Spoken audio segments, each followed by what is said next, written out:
Welcome back. I think this is episode 4 of On the Journey. And I really don't want to be here today. And what it points to is, I think, one of the most important things about mental health is that it's not about feeling good, it's about showing up.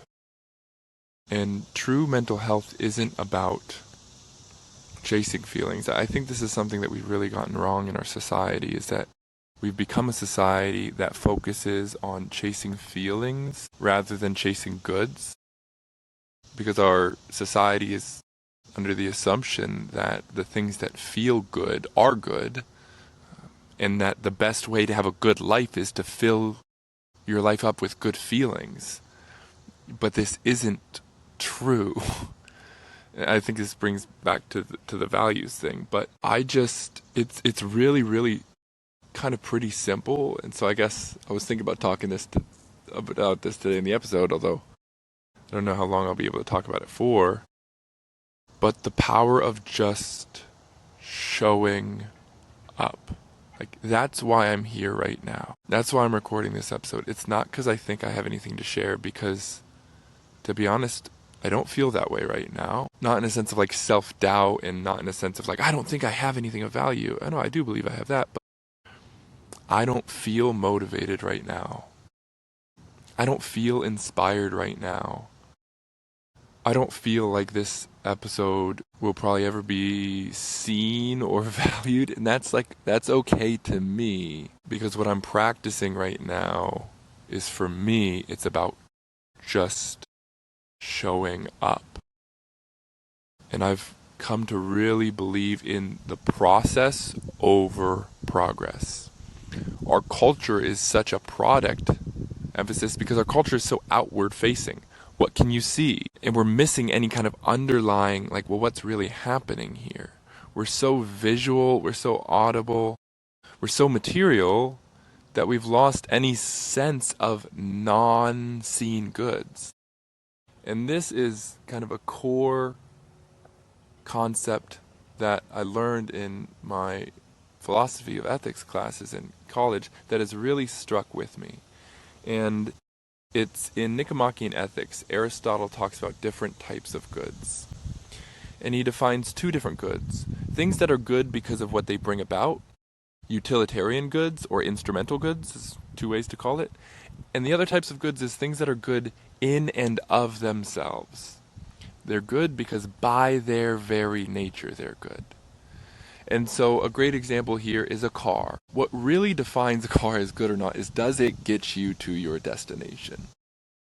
Right? The funny thing is, a Rolls Royce is really no better than this Subaru that I have. It's more expensive, maybe it's built with more quality, all these things. But in terms of the functional serving of actually getting me from point A to point B, they do the same thing. And so I would say, if my car gets me to work, it's a good car. And if my car doesn't get me to work, it's a bad car.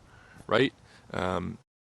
If a phone helps me to call a friend, it's a good phone. If a phone is not helping me to call a friend, it's a bad phone. These are instrumental goods. They're good because of what they bring about. They're goods because they're means to an end.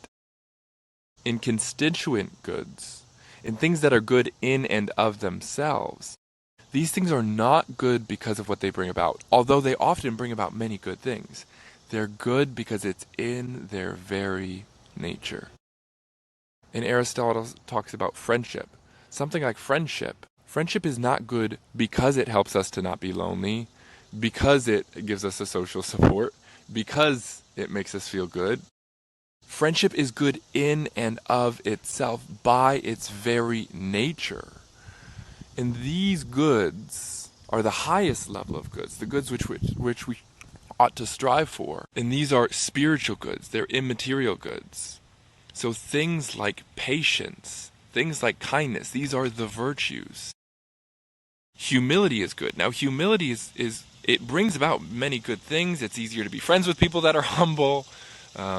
It's an admired quality. It brings about all these good things, but that's not why it's good to be humble. It's good to be humble because it's good to be humble. The human person is one of the best and most important examples of this. And John Paul II gives the personalist norm. He says, human beings are the type of good that should only ever be seen as an end in themselves and never as a means to an end. Meaning, it's true that at work, I provide my employer with services. But what should be seen first is that I'm a human. And so it's true that as a person in our society, I pay taxes, I provide services, I do all these things, but that's not what makes me good. I'm not good because of what I do. I'm good because of the type of being that I am. And this is a core feature from Atticus Finch in To Kill a Mockingbird, where he says, just because we're licked and we'll lose from the beginning, before this court case even begins, we've lost. Just because we've lost from the beginning does not mean that we should not go in there and stand for what is right, true, and just. And so this is the foundation for ethics, that there are some things that are good, some things that are worth doing, not because of what they bring about, but because of the nature of human beings. And so one of the things I've learned is that showing up is one of those things for me. It's not about the product that this is producing. It's about the character that I'm creating. And maybe, I don't know, I guess I'm getting a little bit caught there. Maybe creating character is a means to an end. But, yeah. And so, I mean, some of the, I guess, just kind of meanderings on mental health. I'm a therapist, if I haven't said that already. But, you know, what I've found is really, in our society, we've learned to connect the feelings to the action way too much. And so we think, okay, I need to be motivated in order to do things. And this is a recipe for mental health disaster. You don't need to be motivated to do things. You need to do things to do things. And as soon as you can separate motivation from action, you will instantly become a more effective person in life. It's just about showing up. And one of my favorite things to tell my clients at the end of sessions is, I usually look at them and I say, let's just keep putting one foot in front of the other. Because it's not about getting up the steps. It's about learning how to take a step and take a step and take a step. And before you know it, you're at the top. One of the analogies that I really like to use in terms of motivation is like one of those Roman sailboats that has both a sail and has a rose.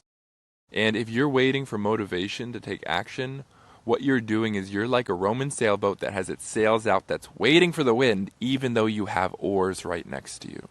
The reality is that you don't need the wind to move the boat. Now, the wind is nice.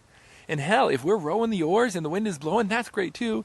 And maybe we're rowing the oars and the wind is blowing, then we can take a little break from the oars, right? Because that motivation comes and picks us up. But if you're waiting for the wind, you are dead in the water. You don't need motivation. You need to just act. Yeah, I can feel it, man. I'm really trying to say something good here. Maybe I'm trying too hard today. I probably am. But one of the things I've learned is that everything is a practice. This podcast, this is a practice for me. My social media, my Instagram page, it's a practice for me. My therapy, it's a practice for me. I am practicing. I'm not doing it perfect. And so this is one of the other things that's so important for me, is the process is, coming back to this, it's the process is more important than the product. There's a great quote. I mean, oftentimes we hear this quote, it's not about the journey, it's about the destination.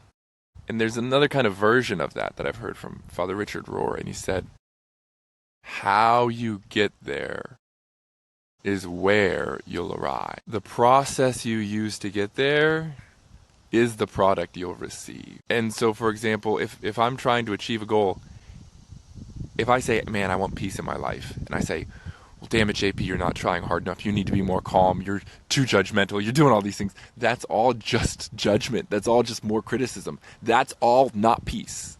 So I can't get to peace by practicing non-peace, right? So I need to practice it in the moment. I need to start practicing the gentleness. I need to start practicing the self-compassion. If you get there through judgment, harshness, and criticism, where you'll arrive is judgment, harshness, and criticism. So yeah, today was about showing up. And I just want to encourage you to show up for yourself today too. Not focusing on the product, focusing on the process. Stay free.